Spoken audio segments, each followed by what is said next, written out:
الشيطان الرجيم بسم الله الرحمن الرحيم وبه نستعين وهو خير المعين وصلى الله على سيدنا محمد وآله الطاهرين الطيبين المعصومين أما بعد سیاست امیر المومنین علیہ السلام از نہج البلاغہ آپ کی خدمت میں موضوع پیش کیا جا رہا تھا۔ اس موضوع کے ضمن میں امام علی علیہ السلام کے دور اور ان کی ریاست میں اٹھنے والے مسائل وہ ذکر کیے جا رہے تھے کہ جو نہج البلاغہ میں وارد ہوئے ہیں۔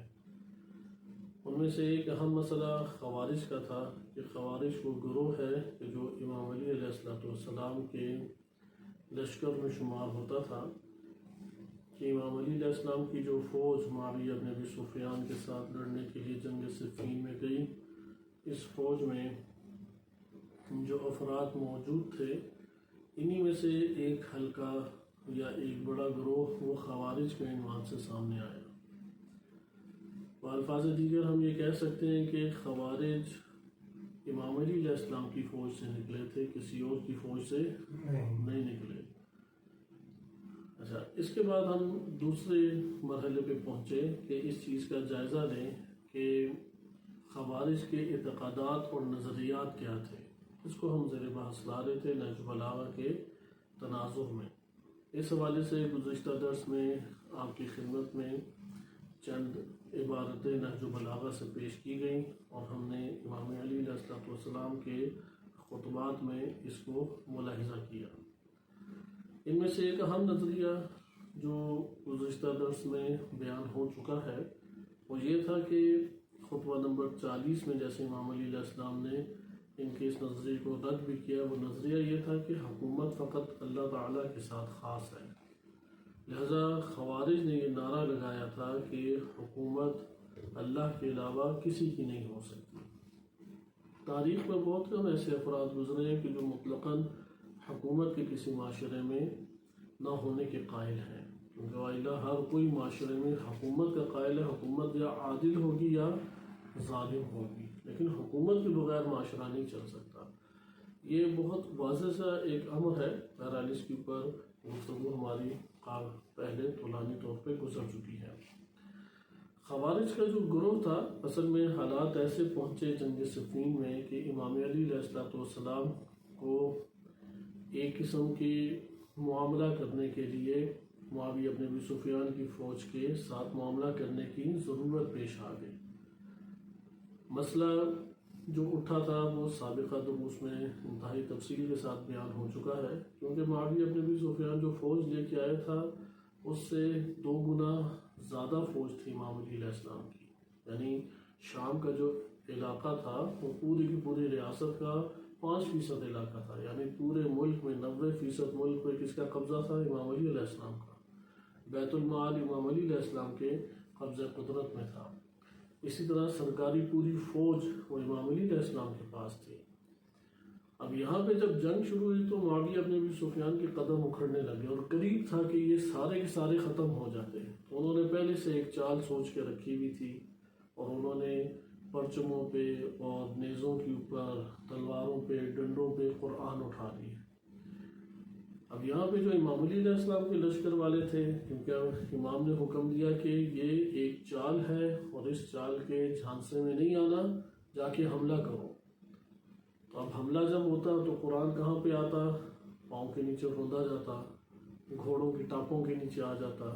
جیسے پہلے بھی عرض کیا کہ آج کے دور میں ہم ایک اور تعبیر استعمال کر سکتے ہیں کہ مقابلے میں انہوں نے حضرت عباس علیہ السلام کے علم اٹھا لی، اب جب حملہ کریں گے تو علم پاؤں کے نیچے آئے گا، یعنی مقدسات کا سہارا لیا۔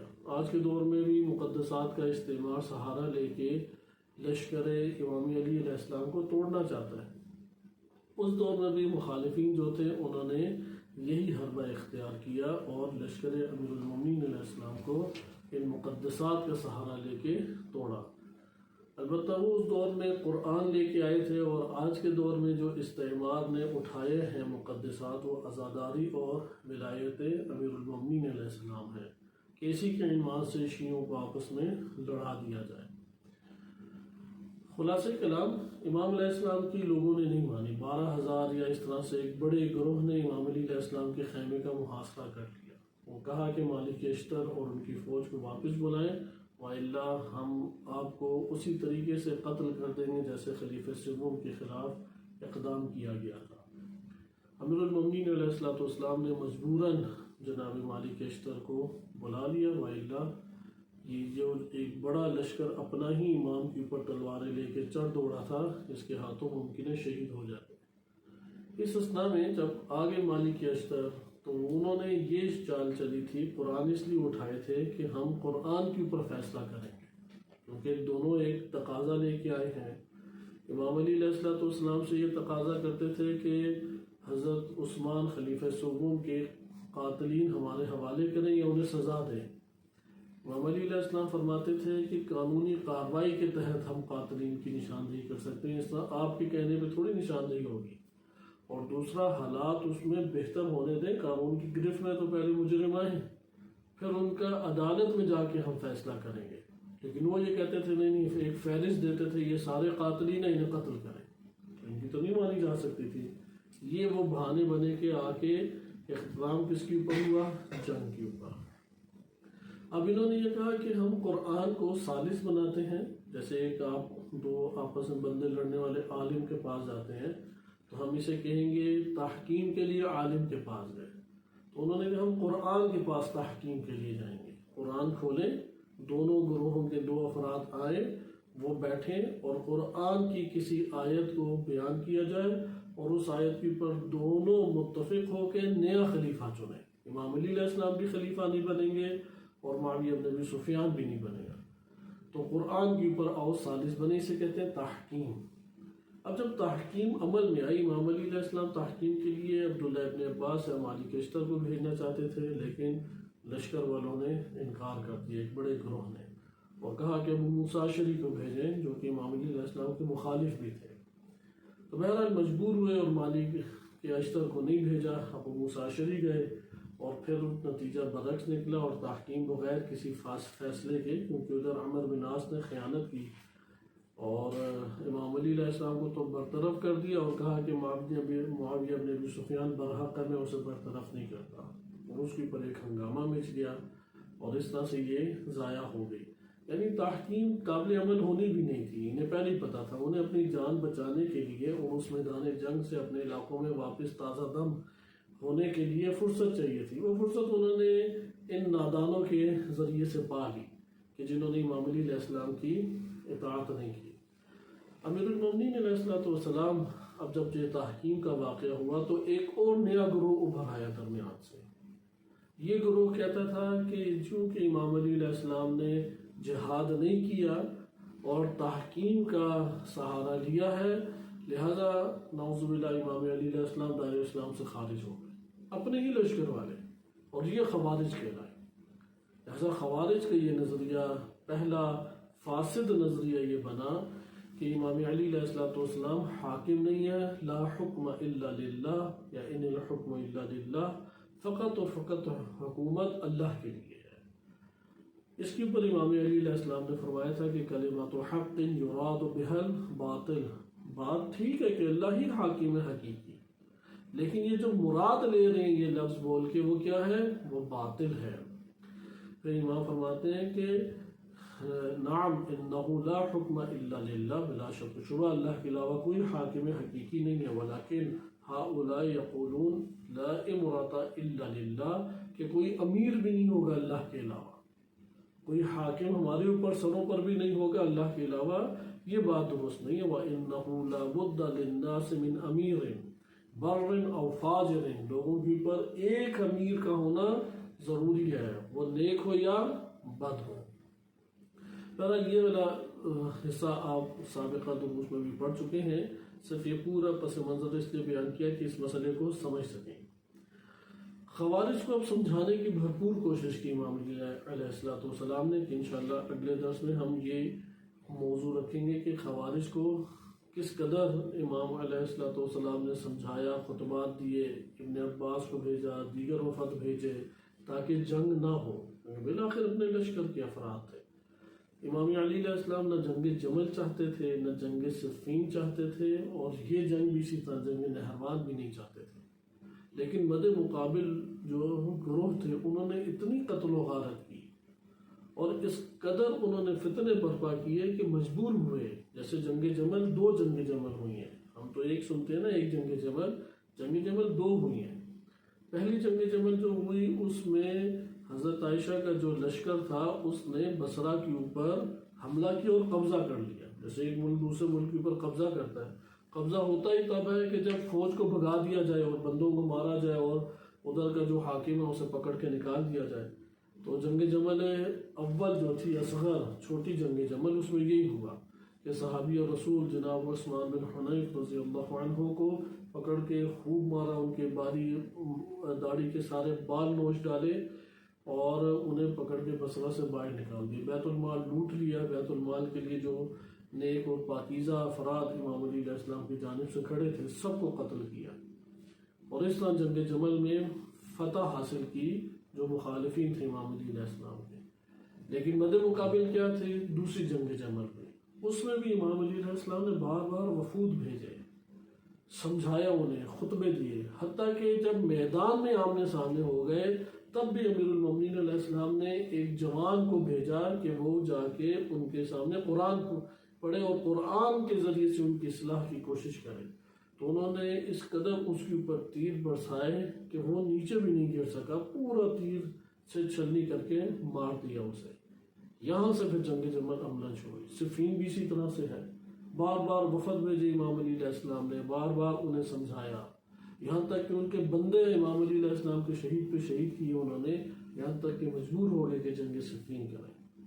جنگ نہروان بھی اسی طرح سے کہ انشاءاللہ اگلے درس میں ہم وہ خطبات پڑھیں گے کہ امام نے بار بار انہیں سمجھایا، بار بار انہیں موقع دیا، انہیں فرصت دی. یہاں تک کہ جنگ صفین میں بھی یہی ہوا تھا کہ لشکر والے کہنے لگ گئے کہ آپ کیوں نہیں جنگ کرتے، وہ ہمیں چھوڑتے نہیں اور آپ ہمیں اجازت نہیں دیتے.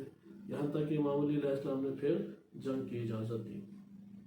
لہذا آج کے دن ہم نہج البلاغہ کے صرف دائرے میں رہ کے خوارج کے انہی نظریات جو ان کے فاسد نظریات تھے اس کا جائزہ لیتے ہیں اور اس کے اوپر اپنی گفتگو کا اختتام بھی کریں گے.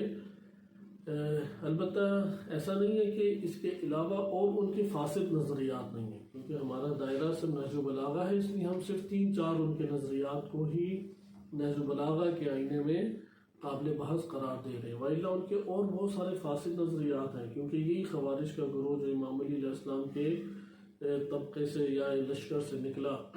اب ان کی جو خصوصیات تھیں کہ انشاءاللہ یہ آگے آئے گا بھی، کہ ابن عباس جب انہیں سمجھانے کے لیے گئے تو کہتے ہیں کہ میں حیران پریشان ہو گیا کہ ان کے ماتھوں پہ بڑے بڑے سجدوں کے نشان تھے، جیسے اونٹ کے گھٹنوں پہ نشان ہوتے ہیں، اتنے سجدے کرتے تھے. دن کو روزے کے عالم میں اکثر بیشتر یہ رہتے تھے، ہر وقت قرآن اور ذکر پڑھتے رہتے تھے. اور بعض تو ایسے تھے کہ اتنا گریا کرتے تھے کہ اس گریے کی وجہ سے ہلکے ہلکے نشان گالوں کے اوپر پڑے ہوئے تھے. نام اللہ کا لیتے تو رونا شروع کر دیتے. یہ ان کی حال. اسے کہتے ہیں خشک مقدس افراد، یعنی انہوں نے اپنی عبادات کا ایک دائرہ بنایا ہوا ہے اور بس اسی دنیا میں گم ہو کے رہنا چاہتے ہیں. فکر و بصیرت سے عاری تھے.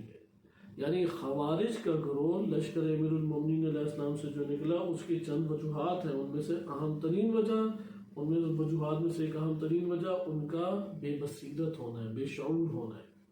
اس لیے اہل بیت علیہ السلام نے جو مکتب تشیع کی تربیت کی ہے اس میں یہ اقوال اور یہ فرمودات آپ کو بار بار ملیں گے ائمہ علیہ السلام کے، کہ لا عبادہ یا کوئی عبادت، لا تقبل العبادت الا بمعرفت، یا لا يقبل العمل الا بمعرفت، کوئی عمل بھی قبول نہیں کیا جاتا سوائے معرفت کے. پہلے معرفت حاصل کرو پھر عمل قبول ہوگا. یہ بات بیان کی کہ تفقہوا فی الدین، دین پہ غور و فکر کرو. جو دین پہ غور و فکر نہیں کرتا وہ اعراب ہے، گاؤں میں رہنے سے نہیں دیہاتی بنتا. جو غور و فکر نہیں کرتا وہ دیہاتی ہے.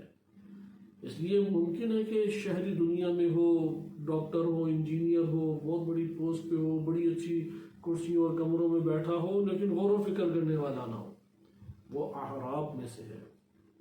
خلاصہ کلام کہ خوارج کا جو اصل زیادہ مسئلہ یہاں سے کھڑا ہوا بے شعور اور بے بصیرت اور ظاہری عبادات کو حاصل کر لینے والے. بس معاشرے کے اندر اگر ظاہری عبادات کے ہمراہ بصیرت و شعور کی روح نہ ہو تو وہاں پہ خوارج کے چہرے ابھر آتے ہیں. ان کے پاس مقدسات اس دور کے مطابق تھے، آپ آج کے دور کے مطابق مقدسات نہیں ہیں، لیکن ایسے خشک مزاج کہ جو عقل و فکر سے عاری ہوتے ہیں، جو بصیرت و شعور سے عاری ہوتے ہیں، یہی خوارج کے گروہ کو وجود دیتے ہیں. لہذا خوارج کی جو آغاز کی جنگ ہے وہ نہروان کی صورت میں ہوئی. نہروان بصرہ سے کچھ فاصلے کے اوپر یہ ایک علاقہ ہے، ایک دریائے دجلہ اور فرات ترکی سے نکلتا ہے اور کویت کے پاس سمندر میں جا کے گرتا ہے. ترکی اور سعودی عرب کویت کے درمیان عراق ہے، لہذا پورے عراق سے یہ دو دریا گزرتے ہیں، دجلہ اور فرات. انہی کے کنارے کے اوپر ایک جگہ نہروان ہے کہ انشاءاللہ آگے ہم پڑھیں گے. وہاں پر یہ جنگ ہوئی کہ پل کراس کر کے وہ وہاں پہ پہنچے اور امیر المومنین علیہ السلام پھر ان کی طرف بڑھے اور وہاں جا کے بھی امام نے خطبے پہلے دی. لیکن آئے اب ہم دیکھیں کہ ان کے نظریات، کیونکہ یہ جو 3-4 نظریات ہیں یہ بالکل آغاز میں ہے. یہ لشکر، یہ گروہ، یہ مختصر تھا، بہت بڑا نہیں تھا امت اسلامیہ میں، اس لیے پہلی جنگ میں تقریباً سارے نابود ہو گئے. لیکن یہ تفکر باقی رہ گیا، یہ سوچ باقی تھی، یہ مزاج لوگوں کا باقی تھا. یعنی غور و فکر کی جو اہمیت اور قیمت قرآن و روایات نے بیان کی ہے، اگر وہ معاشرے میں عام نہ ہو تو پھر یہ والے مسائل پیدا ہونا شروع ہو جاتے ہیں.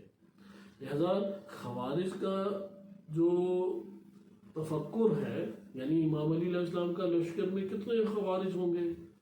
بہت زیادہ. انہوں نے جو جنگ کیے جنگ نہروان میں 4000 تھے، 4000 سے اوپر نہیں تھے.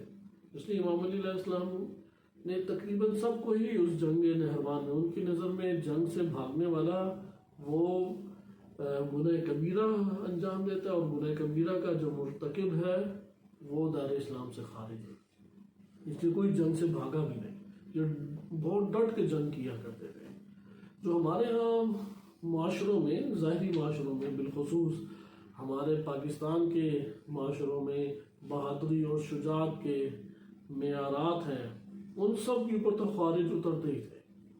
یعنی ظاہراً خوب بڑھ کے انتقام لو، اپنی خوب چتراہٹ دکھاؤ، سامنے جو دشمن ہے اسے بس اڑاتے پہ اڑاتے چلے جاؤ. تو یہ کام تو وہ اپنی جگہ سے میدان چھوڑتے نہیں تھے، میدان میں ڈٹے رہتے تھے وہ. لیکن عقل و شعور سے خالی تھے، بصیرت نہیں رکھتے تھے، روح عبادت سے واقف نہیں تھے، ظاہر عبادت سے واقف تھے. اس لیے ظاہری عبادتوں پہ عبادتیں کرتے رہیں گے، لیکن روح عبادت ان میں موجود نہیں تھی. اس لیے امام علی علیہ السلام کے دور میں خوارج کی بنیاد تو پڑی، اگرچہ اس مزاج کے بندے نبی صلی اللہ علیہ وسلم کے دور میں بھی تھے، بعد کے ادوار میں بھی تھے، لیکن ایک جماعت نہیں بن سکی. اس کا یہ مطلب ہے کہ تاریخ میں اس طرح کے افراد آہستہ آہستہ اٹھتے ہیں، جم ہوتے ہیں. پھر جب امام علی علیہ السلام کے دور میں خوارج اٹھ کھڑے ہوئے تو نہروان کے بعد پھر ایک فتنہ خریب بن راشد ناجی کے بنی ناجیہ کہا جاتا ہے کہ یہ ایک قبیلہ ہے، اس قبیلے سے خریب بن راشد اٹھا تھا، یہ بھی خارجی تھا اور اس کو دبا دیا، اس کی جو سرکوب کیا اسے. اس کے بعد جب آئندہ کے حالات آئے، حکومتیں آئیں، وہاں پہ تو یہ بھرپور طریقے سے ایک گروہ بن گیا اور ایک فرقے کی صورت اختیار کر گیا. ایک فرقہ آرام سے نہیں بنتا، افراد مثلا چند چیدہ افراد ہوں تو اسے فرقہ نہیں بنتا، سوچ موجود رہتی ہے. جیسے معتزلہ فرقہ ماضی میں پایا جاتا تھا اہل سنت میں، آج فرقے کی حد تک نہیں ہے، کیونکہ مختلف دنیا کے خطوں میں، اسلامی ممالک میں ان کے بڑے بڑے مفتی یا اسکالر حضرات دانشور ہیں معتزلہ فکر کے، لیکن وہ اتنے نہیں ہے کہ ایک جماعت ان کے پیرو ہو جائے یا ان کی طرف رجوع کرے ایک جماعت، اس لیے وہ گروہ کی صورت نہیں ہے. لیکن خوارج اپنے اس قتل غارت ہونے کے بعد بھی ایک گروہ کی صورت میں ابھرے، اور ان کا آج بھی ایک فرقہ دنیا میں موجود ہے. آپ جانتے ہیں کہ عباسیہ فرقہ کہ عمان میں اکثریت انہی کی ہے. عباسیہ فرقے کی حکومت عمان میں قدیمی ہے، تو عمان عباسیہ فرقہ کے ماننے والے، اور اسی طرح افریقہ میں کچھ خوارج منتقل ہوئے۔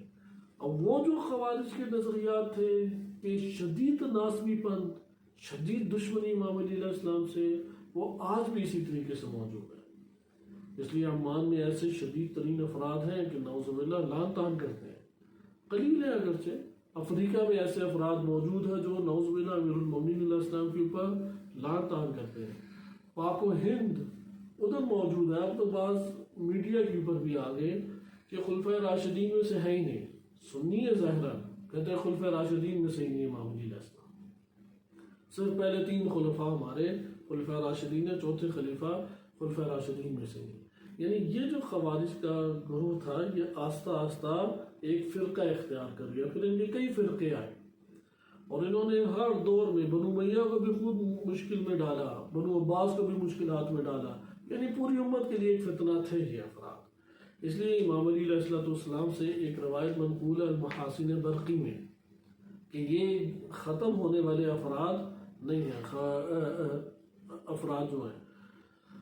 اور نہج البلاغہ میں بھی بہرحال امیر المومنین علیہ السلام کے کلمات ہیں کہ امام علی علیہ السلام کے پاس افراد آئے اور انہوں نے بتایا کہ سارے کے سارے، یہ نہج البلاغہ کا خطبہ نمبر 59 ہے، اور 59 اور 60، 59 اور 60 خطبہ جو ہے وہ اسی سے متعلق ہے کہ امام علی علیہ السلام کے پاس جب سارے خوارج مر گئے، یعنی یہاں پہ یہ بیان کرنا مقصود ہے کہ یہ خوارج تفکر پھر آہستہ آہستہ بڑھتا چلا گیا۔ اس لیے سب سے اہم ترین چیز فکر اہل بیت علیہ السلام سے پیوست ہونا ہے، اسے ہمیں ذہن نشین کر لینا چاہیے۔ خالی ظاہری عبادات کا ہم جتنا بھی اہتمام کرتے چلے جائیں وہ صورت حاصل نہیں ہوتی جو غور و فکر کرنے سے انسانی قلب کے اندر ایک پیوستگی حاصل ہوتی ہے، ایک ربط حاصل ہوتا ہے۔ اس لیے غور و فکر کریں، حتیٰ کہ امام زمان علیہ السلام اور ان سے متعلق موضوعات غور و فکر کے ساتھ لیں، سوال زیادہ سے زیادہ ابھاریں۔ بے شک اگلا جتنا بھی تنقید کرتا ہے یا جتنا بھی تمسخر اڑاتا ہے، سوال کے اوپر کبھی بھی کمپرومائز نہ کریں۔ اگر اسے جواب نہیں آتا تو اسے کہ تمہارے پاس جواب نہیں ہے، کیونکہ سوال ہی انسان کو آگے بڑھاتا ہے۔ غور و فکر کی علامت کیا ہے؟ سوال۔ جو غور و فکر نہیں کرتا اس کا سوال بھی نہیں ہوتا۔ لہذا یہاں پہ آپ یہ جملہ امام علی علیہ السلام کا ملاحظہ فرمائیں کہ جب خوارج سے قتال کیا گیا اور بیان کیا گیا کہ سب کے سب ہلاک ہو گئے، تو تب امیر المومنین علیہ السلام نے ارشاد فرمایا کلا واللہ انہ نطف فی اصلاب الرجال وقرارات النساء، کہ ہرگز ایسا نہیں ہے، ابھی تو وہ مردوں کی صلبوں اور عورتوں کے شکموں میں موجود ہیں، کیونکہ ظاہراً 4-5 ہی باقی رہ گئے تھے، بقیہ تو سارے مارے گئے۔ تو یہ بھی خوش تھے کہ اب تو ان کا نام و نشان ہی دنیا سے مٹ گیا۔ امیر المومنین علیہ السلام نے فرمایا ایسا نہیں ہے، یہ ابھی مردوں کے نطفوں میں اور عورتوں کے شکموں میں موجود ہیں۔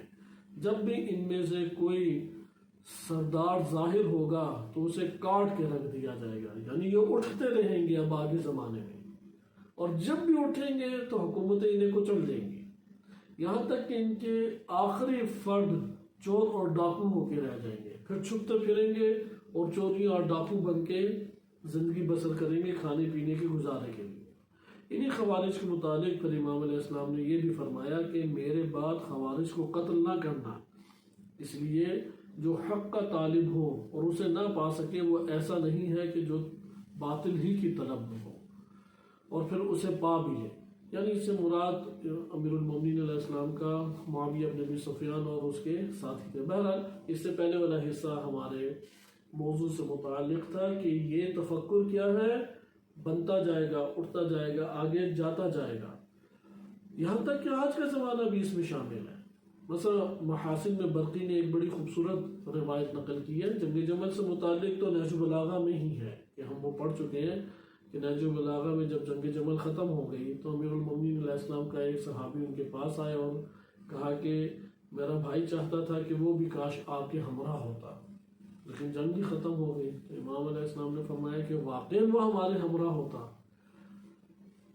تو کہا کہ ہاں آپ سے بہت شدید محبت رکھتا ہے، اور وہ حقیقی معنی میں یہ کہہ رہا تھا کہ میں آپ ہی کے ہمراہ ہوتا۔ امام نے فرمایا کہ اگر اس کی یہ خواہش تھی اور وہ ہمارا ساتھ دینا چاہتا تھا تہہ دل سے تو وہ ہمارے ساتھ تھا، یہاں تک کہ تا قیامت صلبوں میں اور شکموں میں ماؤں کے جو بچے آئیں گے وہ اگر یہی بات جذبہ رکھتے ہیں کہ ہمارے ساتھ ہوتے ہیں وہ ہمارے ساتھ اٹھائے جائیں گے۔ یعنی جنگ جمل میں ہمارے ساتھ شامل تھے۔ جنگ نہروان میں بھی اسی طریقے سے امام نے یہ جملہ فرمایا کہ محاسن میں حکم بن عیینہ ذکر کرتے ہیں کہ لما قتل امیر المومنین علیہ السلام الخوارج یوم النہروان، روز نہروان سارے خوارج جب قتل کر دیے تو قام الیہ رجل، تو ایک شخص کھڑا ہوا اور کہا کہ یا امیر المومنین طوبی لنا، کس قدر خوش بختی ہمارے لیے، کس قدر ہم خوش نصیب ہیں، اس شہدنا معاک ھذا الموقف، ہم اس جگہ پہ ہم نے آپ کو پایا، یعنی جنگ میں آپ کا ساتھ دیا، وقتلنا معاک ہؤلاء الخوارج، اور ان خوارج کو ہم نے آپ کے ہمراہ قتل کیا۔ تو امیر المومنین علیہ السلام نے فرمایا والذی فلق الحبہ، کہ وہ ذات جس نے دانے کو چیرا، وبرأ النسمہ، اور جس نے مخلوق کو خلق کیا، لقد شہدنا فی ھذا موقف اناس، کہ ہمیں اس جگہ پہ ہمارے ساتھ یا ہماری گواہی دینے والے یا ہمارے ساتھ شامل وہ کوئی اور لوگ ہیں، تم لوگ نہیں، وہ کوئی اور لوگ ہیں، لم یخلق اللہ آباءہم ولا اجدادہم، اللہ نے ابھی تک نہ ان کے آباء و اجداد میں سے کسی کو بھی خلق نہیں کیا۔ اس شخص نے پوچھا کیف شہدنا قوم، وہ قوم کیسے اس جگہ پہ ہماری مددگار اور ہمارے ہمراہ ہو سکتی ہے کہ لم یخلقوا، جنہیں ابھی خلق نہیں کیا گیا۔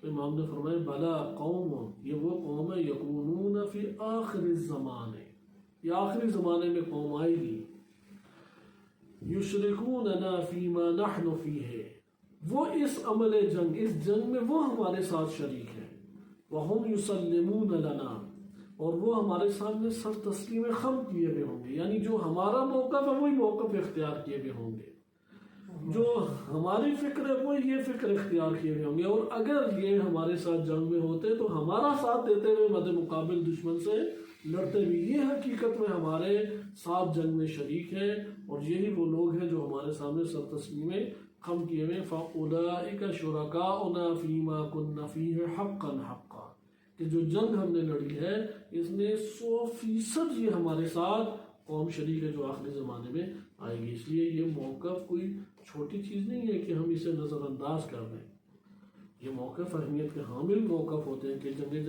آج کے دور میں کہا جائے وہ تو ماضی ہو گیا، تم اپنی فکر کرو، تم نے اپنی قبر میں جانا، وہ اپنی قبروں میں چلے گئے، ایسی بات نہیں ہے۔ صحیح سند روایت ہے، امام رضا علیہ السلام سے فرماتے ہیں کہ اگر کوئی شخص پتھر سے بھی محبت کرے گا لحشرہ اللہ معہ، تو اللہ تعالیٰ اس کو اسی پتھر کے ساتھ محشور کرے گا۔ لہذا اس دور میں، اس دور کے مطابق جو موقف رکھے گا، امام علی علیہ السلام حق پہ تھے، وہ امیر المومنین علیہ السلام کے ہمراہ ہمیشہ روز قیامت اٹھایا جائے گا، ان کے ہمراہ، ان کے گروہوں میں شامل ہوگا۔ اور اس طرح کے واقعات بھی ہیں، ایسا نہیں ہے کہ اس طرح کے واقعات نہ ہوں، حتیٰ کہ خوابوں میں بعض افراد ہیں کہ جنگ ہوئی اور اس جنگ میں امام علی علیہ السلام نے وہ فرد جس نے جنگ لڑی اس کے تعریف کی یا اس کی حوصلہ افزائی کی، اس طرح کے اور بہت سارے واقعات بھی ہیں کہ ابھی ہم اس طرف نہیں جاتے۔ بہرحال آپ نے یہ ملاحظہ کیا کہ خوارج کی تفکر کی بنیاد پر، البتہ خوارج ثابت نظریات سارے کے سارے نہیں تھے، بعد میں تبدیل ہوتے رہے، بعد میں پھر ان کے، چونکہ ایک مکتب جب بنتا ہے اس کی کتابیں ہوتی ہیں، مختلف موضوعات کے پر قلم اٹھایا جاتا ہے، جس مکتب میں کتاب اور قلم وہ ضعیف ہو جائے اس کی موت آہستہ آہستہ شروع ہو جاتی ہے۔ لہذا جس بھی مکتب میں، کیونکہ پھر انحرافات، تحریفات اور مختلف طرح کے رسم و رواج وہ اس مکتب میں آنا شروع ہو جاتے ہیں، اور آہستہ آہستہ وہ مکتب کمزور ہوتا چلا جاتا ہے۔ کسی بھی مکتب کی بنیاد، آج کے دور زبان استعمال کی جائے تو ہم اس طرح کہہ سکتے ہیں کسی بھی مکتب کی بنیاد در حقیقت مدارس اور وہ مساجد ہیں کہ جہاں پہ اس مکتب کو رونق کیا جاتا ہے، یعنی اس مکتب کے افکار کو زندہ کیا جاتا ہے، پڑھایا جاتا ہے، اور اس کو نشر کیا جاتا ہے، بس پڑھانے اور نشر کرنے سے، یعنی تعلیم اور نشر کرنا، یہ تو کسی بھی مکتب حق ہو یا باطل ہو اس کی زندگی کا ضامن ہے۔ اگر کوئی حق مکتب بھی ہو، نہ اس کے مدارس و تعلیم نہ دیا جائے اور نہ ہی عوام الناس میں پھیلایا جائے، نشر کیا جائے، وہ جتنا بھی حق کے اوپر مبنی کیوں نہ ہو، آہستہ آہستہ ختم ہو جائے گا۔ دنیا میں بہت سارے ادیان ہیں اس طرح سے۔ اچھا، یہ مسئلہ ہم بالخصوص جو پاکستان میں مکتب تشیع سے تعلق رکھنے والے ہیں، ان کی ایک شرعی ذمہ داری اس جگہ پہ بنتی ہے، کیونکہ مدارس ماضی کی نسبت اور رنگ نہیں ہے اس ٹائم، خصوصاً مکتب تشیع جو پاکستان میں اس وقت سب سے مضبوط نیٹ ورک جو مدارس کا ہے وہ دیوبند کا ہے، لہذا راج کرتے ہیں دیوبند۔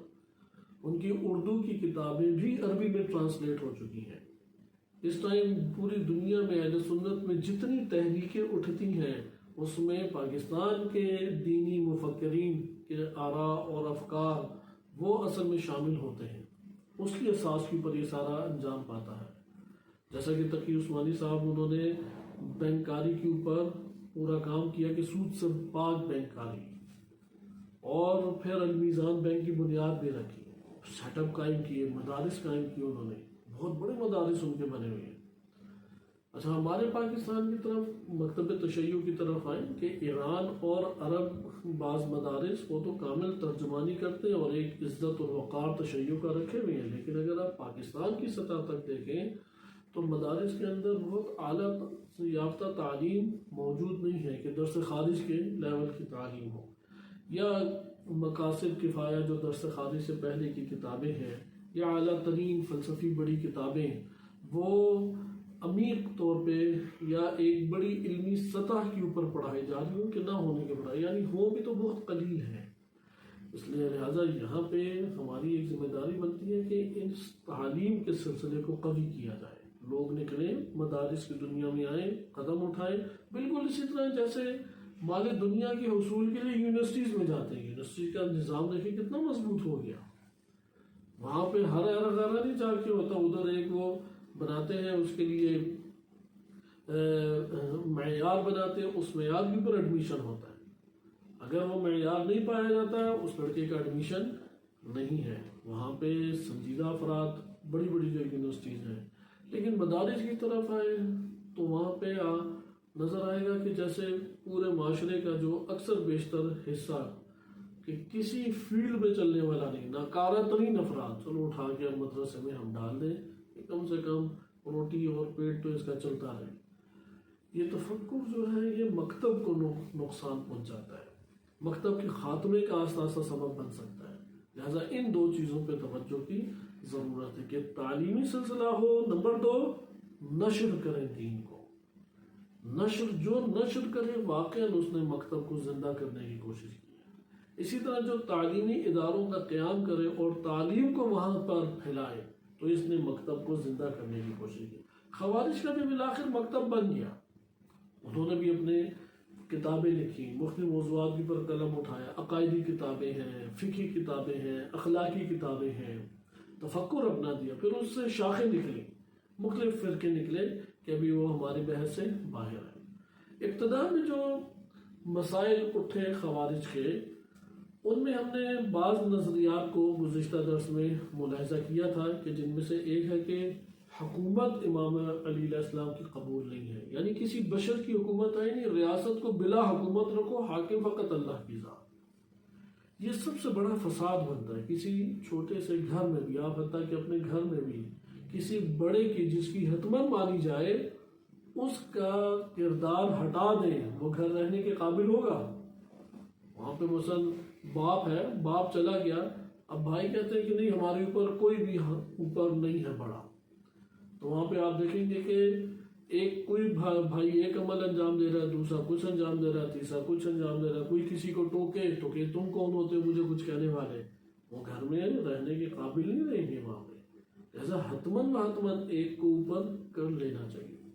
یہاں تک کہ روایات اہل بیت علیہ السلام میں وارد ہوا ہے کہ 2 بندے اگر سفر کر رہے ہیں تو 2 بندے بس رہیں گے، اگر 2 سے زائد ہوں تو حتمن ہی عمل انجام دیں۔ 2 بندے ہیں تو ایک کو امیر بنا لو، ایک کو امیر دونوں کی تو نہیں چل سکتی نا.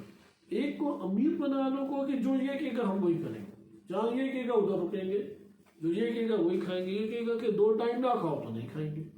دین اسلام نے اجتماعی طور پہ ایک امیر کے ہمراہ کسی بھی سطح کے اوپر انسان کو ترک نہیں کیا, حتیٰ گھرانے کی سطح کے اوپر بھی ولی رکھا باپ کی صورت میں. سفر کے اندر بھی ایک کو امیر بنانے کے اوپر راضی کیا کہ تم 2 بندے ہو, اکیلے سفر نہ کرو. اکیلے سفر کی کراہت بھی شدید ہے, ایک کو تم امیر بنا لو اپنے اوپر. جیسے یہاں پہ آپ نے یہ ملاحظہ کیا کہ خوارج کس بات کے قائل تھے؟ خوارج قائل تھے کہ کوئی بھی امیر نہیں ہونا چاہیے, سب سے بدترین صورت ہے. اچھا, ہمیں ظالم حاکم بھی قبول نہیں ہے, لیکن اگر ظالم حکومت ہو اور کوئی حکومت نہ ہو, 2 میں سے ایک کی بات آ جائے تو ہم ظالم حکومت کی تائید نہیں کریں گے, ہم ظالم حکومت کا ساتھ نہیں دیں گے, ہم عادل حکومت کی کوشش کرتے رہیں گے, ہم صالح فرد کو لانے کی کوشش کرتے رہیں گے. لیکن ان 2 صورتوں میں بدون حاکم کسی صورت بھی قبول نہیں کریں گے. ہم کہیں گے ٹھیک ہے یہ ظالم حاکم جو ہے اس کی یہ آئے اور ہم فرصت پا کے اس کو ہٹائیں گے, لیکن بدون حاکم اصلاً قبول ہی نہیں ہے کہ ریاست ہو. بدون حاکم کسی صورت میں بھی قبول نہیں ہے. جب یہ بات ہمارے سامنے ہے تو یہ پہلا نظریہ فاسد ہو گیا. دوسرا نظریہ امام علی علیہ السلام کو نعوذ باللہ گمراہ کہتے تھے. امام علی علیہ السلام کے خلاف شدید نفرت ان کے دلوں میں. یہ جو ایک نظریہ ناسبی ہونے کے اعتبار سے ان کے وجود میں آیا, انتہائی بدترین ایک نظریہ تھا. اور اولاد امیر المومنین علیہ السلام یا جناب سیدہ سلام اللہ علیہ کی اولاد کو بھی انہوں نے اپنے دشمنی کے اوپر رکھا. حتیٰ کہ ان کا اس مسئلے میں بس پہلا نظریہ کہ فساد ہمارے سامنے ہے, یہ جو دوسرا نظریہ ہے یہ ان کی تمام کے تمام نظریات میں بدترین نظریہ ہے. اس نظریے کی وجہ سے فقہائے تشیع میں اکثریت اور معروف جو قول ہے فقہ میں اس کے مطابق خوارج جو ہے وہ نجس ہیں, دائرہ اسلام سے خارج ہیں. کیونکہ ناسبی بلا شک و شبہ روایات اہل بیت علیہ السلام کے مطابق دائرہ اسلام سے خارج. البتہ ناسبی سنیوں کو نہیں کہتے ہیں. ناسبی وہ ہوتا ہے کہ جو اپنی نفرت اور اپنا عناد اور اپنی دشمنی برملا کر دے, جو اندر چھپائے ہوئے ہے وہ ناسبی نہیں کہلائے گا. جو زبان کے ذریعے سے, اپنے حرکات سکنات کے ذریعے سے, مثلا قلم کے ذریعے سے کسی بھی طریقے سے دشمنی کو ظاہر کرے, چہاردہ معصومین علیہ السلام میں سے کسی ایک کے بھی اگر وہ کرے ظاہر تو وہ کیا کہلائے گا؟ ناسبی. اور ناسبیوں میں سب سے زیادہ بدترین ناسبی جن کے وجود کے اندر گہرے طور پہ نفرت پائی جاتی تھی وہ خوارج ہیں. ہم اس بات کا جائزہ بھی دوبارہ چند منٹ بعد لیتے ہیں, پہلے یہ والا نظریہ ختم ہو جائے, کیونکہ آج یہ والی فقہی بحث کی طرف اشارہ بھی کمپلیٹ کریں گے کہ خوارج کا کیا حکم ہے. اہل سنت انہیں دائرہ اسلام سے خارج نہیں مانتے اور دلیل لے کے آتے ہیں اپنی کتب سے کہ امام علی علیہ السلام نے ان کی نماز جنازہ پڑھائی اور انہیں اسلام کے طور طریقوں کے اوپر دفنایا. لیکن مکتب اہل بیت علیہ السلام کے جو بعد میں ائمہ علیہ السلام نے ہمارے سامنے حقائق آشکار کیے ہیں اس کے مطابق خوارج یہ حکم نہیں رکھتے. اس کو انشاءاللہ ابھی ہم دیکھتے ہیں. لیکن یہاں پہ آپ نے دیکھا کہ دوسرا بدترین نظریہ ان کا کیا ہے؟ نعوذ باللہ امیر المومنین گمراہ ہیں. اس کے اوپر نہج البلاغہ میں 2 خطبے ہمارے پاس ہیں. ایک خطبہ طولانی ہے جو آپ گزشتہ درس میں پڑھ چکے ہیں کہ خطبہ نمبر 125 ہے, مفتی جعفر حسین اعلی اللہ مقامہ کے ترجمے کے مطابق, اور بقیہ نہج البلاغہ کے نسخوں کے مطابق خطبہ نمبر 127 بنتا ہے. لیکن آج ہم جو پڑھ رہے ہیں وہ خطبہ نمبر 58 ہے, مختصر سا خطبہ ہے, اور دقت کے ساتھ امیر المومنین علیہ السلام کے اس کلام کو ملاحظہ کریں. امیر المومنین علیہ السلام کی بڑی تنہائیاں ہیں اس دور میں کہ دیکھیں کس طریقے سے لشکر والوں نے ان کے ساتھ, یعنی امت کے افراد نے جو ان کے لشکر میں شیعہ کہلاتے تھے, انہوں نے کیا کام کیا. یہ آج کے دور میں بعض لوگوں کو بڑا لفظ چبھتا ہے کہ شیعہ لفظ کیوں بولتے ہیں. حالانکہ آپ اگر تاریخ کو اٹھا کے دیکھیں, اول آج کے دور میں جو شیعہ کلمہ رائج ہے اعتقادات کی صورت میں, تاریخی کتب میں اس معنی میں شیعہ آتا ہی نہیں ہے. تاریخ میں شیعہ کا کلمہ آتا ہے حمایتی کے معنی میں, یا امام علی علیہ السلام کی اطاعت اور انہیں امام برحق مانتا تھا، خلیفہ رسول صلی اللہ علیہ وسلم مانتا تھا، اس کو کہتے ہیں شیعہ۔ لیکن آج کے دور میں ہم کسے شیعہ کہتے ہیں؟ جو 12 ائمہ علیہ السلام کا ماننے والا ہو، انہیں معصوم مانے، واجب الطاعہ مانے، اور ان سے محبت کا اظہار خوشی اور غمی کے انعقاد کے ذریعے سے کیا ہے؟ لازم ہے۔ یعنی میلاد میں خوش ہوں اور ان کے مصائب یا ان کے ایام غم میں غمگین ہوں۔ اور ایک اور مصیبت بھی اہل بیت علیہ السلام کی ہے کہ جتنے بھی محرمات ہیں، حرام چیزیں ائمہ علیہ السلام کی دشمن ہیں یا نہیں؟ بس ان کے جب کہتے ہیں دشمنوں سے دشمنی کرو تو اسے کیا مراد ہے؟ بندہ ہو تو دشمنی کریں یا وہ عمل سے بھی دشمنی کریں جو امام ائمہ علیہ السلام کا عمل دشمن ہے، اس عمل سے بھی دشمنی کی جائے۔ خلاصہ کلام ہے، اس خطبہ نمبر 58 کو ملاحظہ کریں۔ امیر المومنین علیہ السلام نہج البلاغہ میں فرماتے ہیں کہ اصابکم حاصب ولا بقی منکم آبہ بعد ایمان باللہ و جہاد مع رسول اللہ صلی اللہ علیہ وآلہ۔ فرماتے ہیں کہ تم پہ سخت آندیاں آئیں اور تم میں کوئی اصلاح کرنے والا باقی نہ رہے، یعنی بد دعا دے گئے خوارج کو کہ تم صحیح مشکلات کا شکار ہو، آندھی طوفانوں کا، اور کوئی تمہارے اصلاح کرنے والا نہ رہے تاکہ تم اپنے کیفر کردار تک پہنچو۔ پھر آگے فرماتے ہیں کہ کیا میں اللہ پر ایمان لانے اور رسول اللہ صلی اللہ علیہ وسلم کے ساتھ ہو کر جہاد کرنے کے بعد اپنے کفر کی گواہی دے سکتا ہوں؟ وہ کہتے تھے کہ مانو پہلے کہ تم علی علیہ السلام سے نعوذ باللہ کے کافر ہیں، آپ گمراہ ہیں، آپ دار اسلام سے نعوذ باللہ خارج ہیں، تسلیم کریں جی اسے۔ تو امیر المومنین علیہ السلام اب امام علی علیہ السلام کو کوئی یہ بات کہے، انتہائی پستی کی بات ہے کہ کوئی ایمان، جس کا ایمان حق اور باطل، ایمان اور نفاق کا معیار ہے جس کا ایمان، اس کے ایمان کو کہیں کہ یہ نعوذ باللہ گمراہ ہے، تو پھر تو کوئی ایمان ہی نہ باقی رہ گیا۔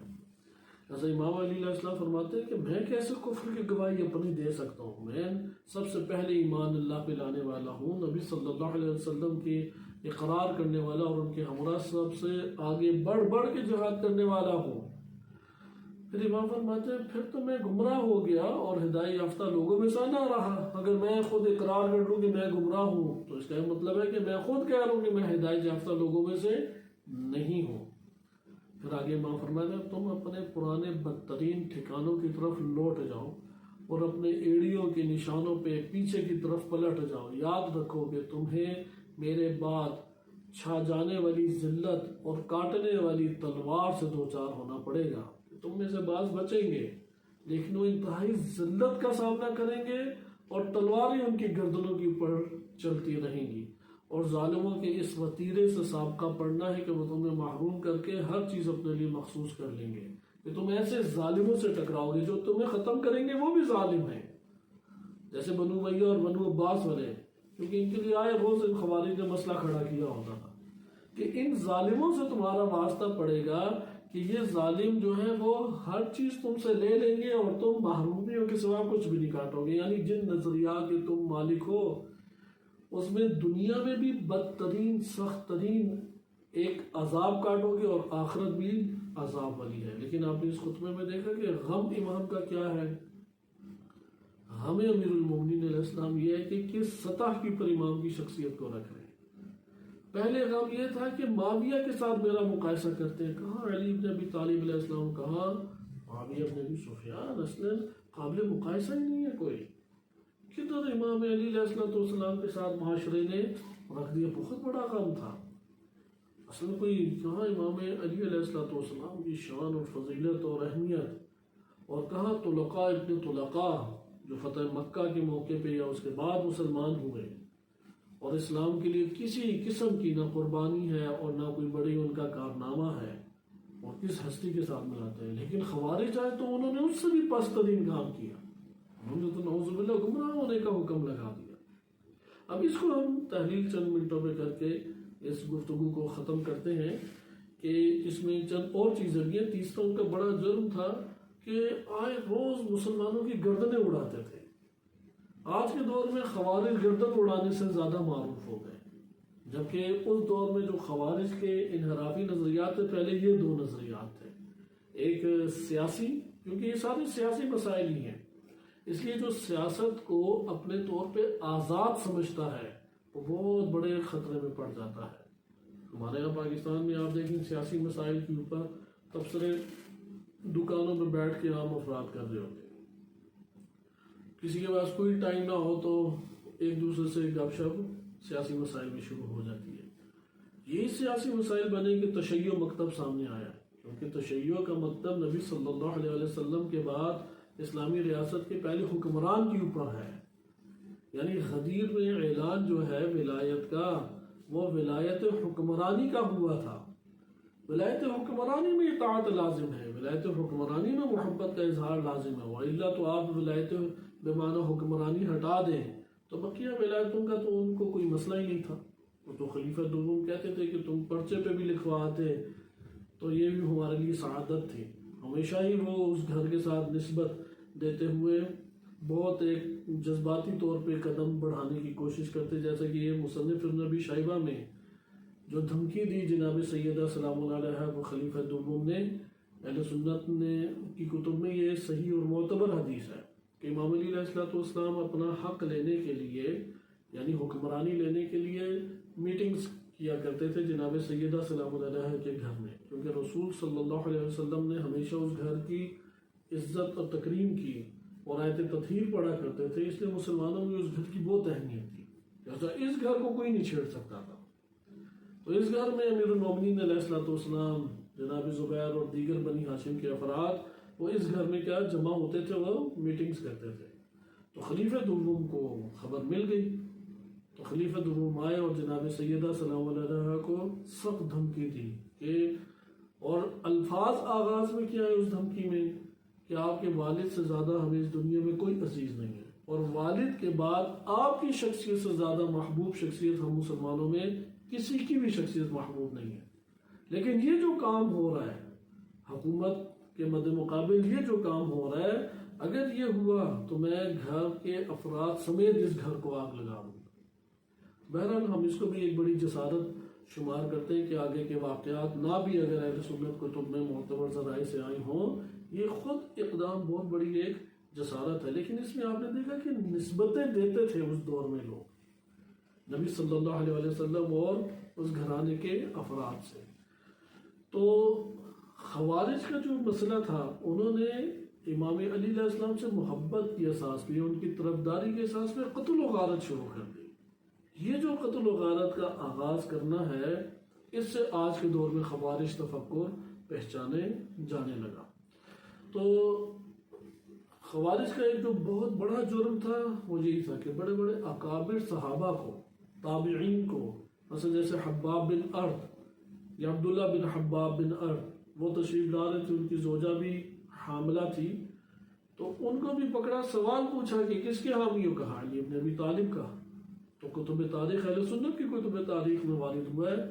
صرف اسی پاداش میں ان کو اسی ٹائم قتل کر دیا اور ان کی زوجہ کا پیٹ کاٹ کے ان کے بچے کو بھی شہید کیا اور اس زوجہ کو بھی شہید کیا. اسی طرح ان راستوں سے جو فرد گزرتا ہے اور امام علی علیہ السلام کا حمایتی ہوتا ہے، قتل کر دیتے ہیں. اس لیے آپ نے جو گزشتہ درس میں وہ خطبہ پڑھا، اس میں امام نے آغاز میں یہ فرمایا کہ اگر تم اس خیال سے باز آنے والے نہیں ہو، یہ خطبہ 125 ہے، کہ اگر تم اس خیال سے باز آنے والے نہیں ہو کہ میں نے غلطی کی اور میں گمراہ ہو گیا، تو میری گمراہی کی وجہ سے امت محمد صلی اللہ علیہ وسلم کے عام افراد کو کیوں گمراہ سمجھتے ہو؟ اصل میں گمراہ ہوں تو عام افراد امت کے کیوں تم انہیں گمراہ سمجھ رہے ہو، اور میری غلطی کی پاداش انہیں کیوں دیتے ہو؟ اگر غلطی میں نے کی ہے تو سزا ان کے اوپر کیوں جاری کرتے ہو، اور میرے گناہوں کے سبب سے انہیں کیوں کافر کہتے ہو؟ تلواریں کندھوں پہ اٹھائے ہر موقع بے موقع جگہ پہ وار کیے جا رہے اور بے خطاؤں کو خطاؤں کاروں کے ساتھ ملائے دیتے ہو. تو یہ کیا وجہ ہے؟ پھر اس کا جواب بھی دیا کہ تم جانتے ہو کہ اگر تم یہ سمجھتے ہو گناہ کبیرہ کرنے سے دائرہ اسلام سے نکل جاتا ہے، تو کیا نبی صلی اللہ علیہ وسلم کا عمل نہیں دیکھا کہ زانی کو جب سنسار کیا تو اس کو اسلامی طریقے سے کفن دفن کا بھی اہتمام کیا اور اس کی میراث بھی تقسیم کی. اب زنا گناہ کبیرہ ہے، لیکن اس کے مد مقابل اسے مسلمان ہی سمجھا نبی صلی اللہ علیہ وسلم نے. تو تم کس تفکر کو لے کے بیٹھ گئے؟ جیسا یہ جو تیسرا جرم ہے کہ گردنیں اڑانا، ناموس پہ حملہ، گھروں کا ویران کرنا، قتل و غارت مچانا، یہ خوارج سے برملا طور کے اوپر ہو گیا، برملا طور پہ یہ سامنے آ گیا۔ آئے اب ہم آخر میں یہ فقہی مسئلے کو حل کریں، کیونکہ یہ 3 جرائم بڑے پیمانے پہ سامنے آئے، اور یہ جو تیسرا جرم تھا اس کی اساس کے اوپر جنگ نہروان تک نوبت پہنچی، کیونکہ ہر بندے کو قتل کیے جا رہے تھے۔ تو امام علی علیہ السلام نے کنٹرول کرنے کی خوب کوشش کی۔ گالم گلوچ کے اوپر امام علی علیہ السلام اپنی ذات پر ہوتی چھوڑ دیتے تھے۔ واقعات بھی ہیں کہ ابن قوہ معروف خارجی ہے، معروف خطبات میں کھڑا ہو جاتا، لا حکم الا للہ، آزاد طور پہ ہوتے ہیں نا جیسے فدائی، کہ امام خطبہ دے رہے ہیں درمیان میں کھڑا ہو جائے گا، کہے گا کوئی حکومت اللہ کے بغیر نہیں، اس کا دیکھا دیکھی ایک اور کھڑا ہو جائے گا، تو امام اس کو شدت کے ساتھ ڈانٹ ڈپٹ کرتے اور باہر نکال دیتے۔ پھر بعض جگہوں پہ وہ ہوتا واقع میں موجود، مثلا جیسے یہ ہم متقین کا خطبہ متقین ہے کہ حمام کی روح پرواز کر لے، تو ادھر یہ ابن قوہ بدبخت موجود تھا، تو اس نے کہا کہ یا امام آپ کی کیوں نہیں پرواز کر گئی، کیونکہ اس کے لیے تحمل متحمل نہیں ہے۔ امام علی علیہ السلام کی روح اقدس بہت قوی ہے، تو ان معارف کو اور ان مناظر کو برداشت کر سکتے ہیں۔ جیسے قرآن کی آیت ہے کہ اگر پہاڑ پہ، اگر قرآن پہاڑ پہ نازل ہوتا تو پہاڑ کیا ہو جاتا؟ ریزہ ریزہ۔ تو کیا نبی صلی اللہ علیہ وسلم ریزہ ریزہ ہو گئے؟ نہیں، ان کی روح برداشت کر سکتی تھی، میری اور آپ کی روحیں نہیں برداشت کر سکتی، وہ ریزہ ریزہ ہو کے اس دنیا سے فنا ہو جائیں گی۔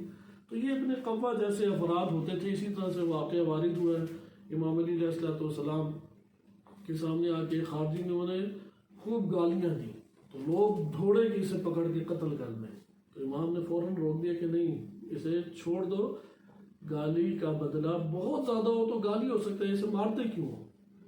تو اس سے بھی گالی کی چیز کو بھی، یہ گالیاں جو دیتا ہے اسے بھی تم نظر انداز کر دو، کیونکہ امام علی علیہ السلام بہت نرم دل تھے اور فرصت دیتے تھے، بہت زیادہ فرصت دیا کرتے تھے۔ تو نہروان کی جنگ ان میں سے اس تیسرے سبب سے ہوئی، یہ جو انہوں نے جانوں پہ مالوں پہ حملہ شروع کیا، ناموسوں پہ حملہ شروع کیا، گردنوں پہ گردنیں کاٹنے لگے اور خون مسلم کی قیمت ہی انہوں نے ختم کر ڈالی، تو یہ جنگ نہروان تک لے گئی۔ لیکن یہاں پہ آخری اوقات میں اس مسئلے کو آپ کے سامنے ذکر کیا جائے، خوارج کا شمار کس میں ہوگا؟ یہ فقہی کتابوں میں ہمارے تفصیل کے ساتھ ہے، اور اس اتنی تفصیل ہے کہ ہمارے کوئی 8-10 درس اس موضوع کے اوپر چلے جائیں، جیسا کہ درس خارج تو بہت زیادہ طولانی ہو جاتے ہیں ان موضوعات کے اوپر، لیکن احادیث لائی جائیں، احادیث کے اوپر سندی بحث کی جائے، اقوال فقہا لے کے آئیں، اور اس میں پھر ایک تحقیقی طور پہ ہم جو محققین فقہا گزرے ہیں ان کی آراء کو پیش کریں، طولانی ہے۔ میں مختصراً امام خوئینی رحمۃ اللہ علیہ کی پہلی کتاب سے آپ کے سامنے یہ حکم ذکر کر دیتا ہوں۔ امام خوئینی رحمۃ اللہ علیہ کی کتاب الطہارہ ہے، اس میں کافر کا باب، کیونکہ ہم جانتے ہیں نجسات میں ایک نجس چیز کیا ہے؟ کافر۔ آج کے جو مراجع نظام ہیں ان کی تحقیقات کے مطابق اس کافر کے دائرے سے فقط و فقط ایک استثناء ہے، اور وہ کون ہے؟ اہل کتاب، وہ نجس نہیں ہے۔ صحیح ہے، اہل کتاب سے یقیناً جو مراد ہے وہ یہودی اور عیسائی ہیں۔ اچھا، اب آئے آپ کافر کے ضمن میں کہ کافر ایک تو وہ ہو گیا کہ جو ملت اسلام سے ہی خارج ہے، وہ تو واضح ہے۔ ایک وہ ہے کہ جو ظاہراً جو ہے ملت اسلام سے پیوست اپنے آپ کو قرار دیتے ہیں، جیسے آج کے دور میں قادیانی ہو گئے، صحیح، اسی طرح غالی ہو گئے، یعنی ملت اسلام سے نکلے۔ غالی، البتہ غالی کا لفظ ہم عام بولتے ہیں، وہ غالی جو فقہی کتب میں وارد ہوا ہے کہ دائرہ اسلام سے خارج ہو جاتا ہے، وہ ہے کہ جو ائمہ اہل بیت علیہ السلام میں سے کسی ایک کو نعوذ باللہ یا اللہ مان لے یا نبی یا رسول مان لے۔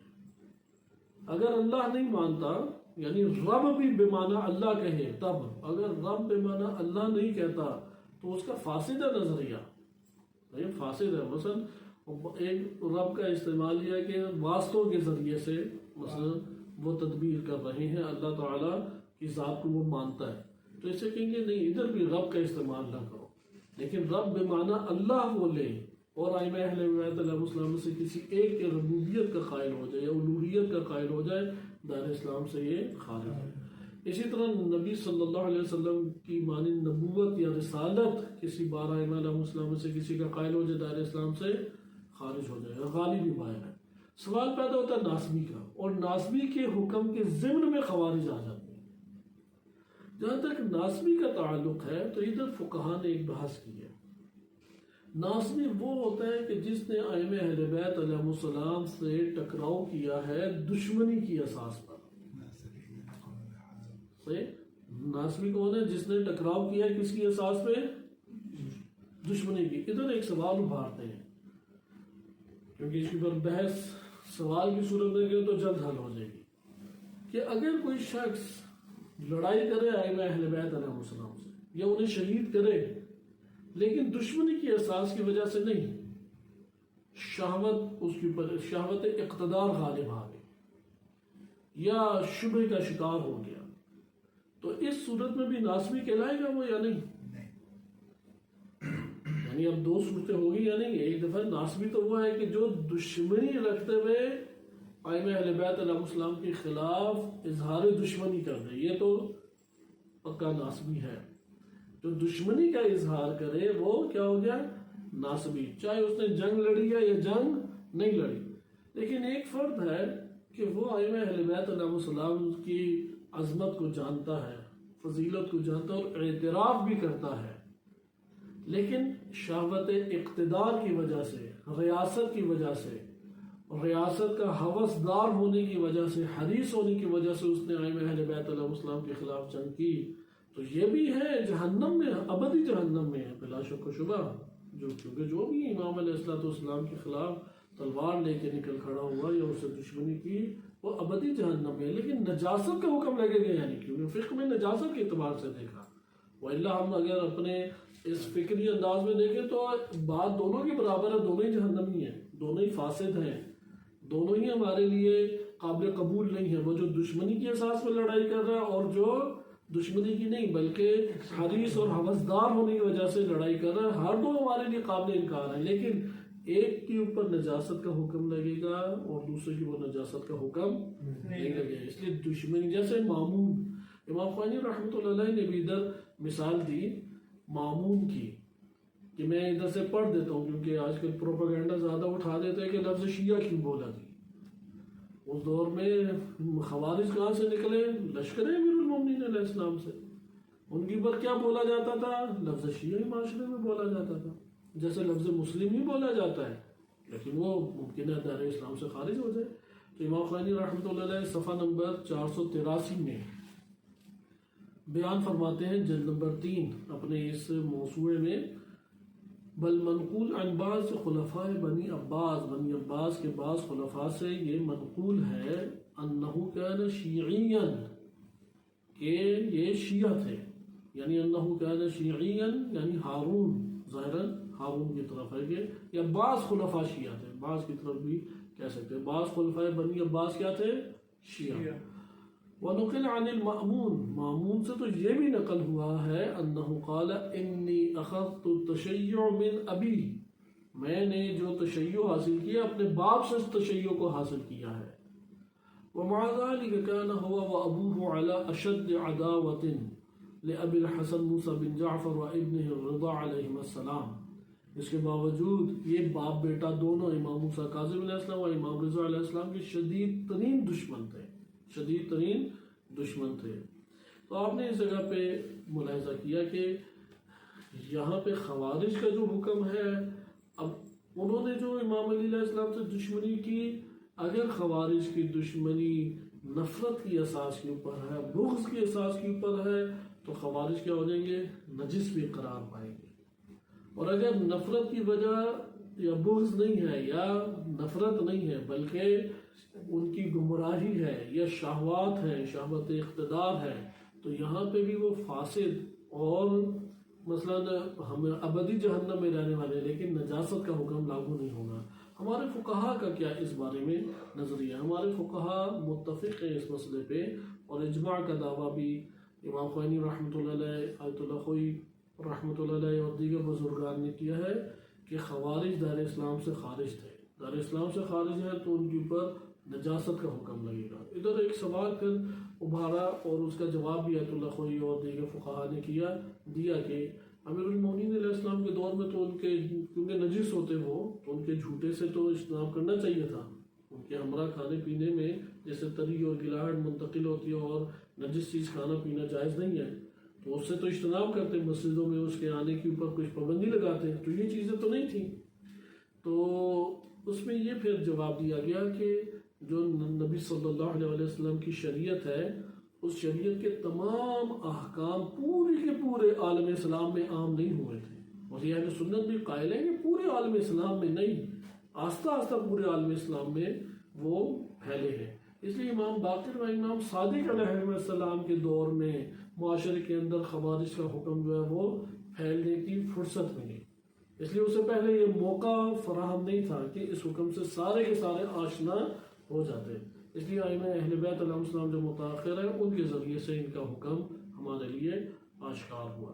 انشاءاللہ خوارج کے بقیہ موضوع کو اگلے درس میں ملاحظہ کریں گے، جس میں ہم یہ دیکھیں گے کہ خوارج کا جنگ نہروان تک پہنچنا اور امیر المومنین علیہ السلام کو ان کو بار بار سمجھانا، اس کو کتب اور نہج البلاغہ کی روشنی میں ملاحظہ کریں گے. صلی اللہ علیہ سیدنا محمد وآلہ الطاہرین.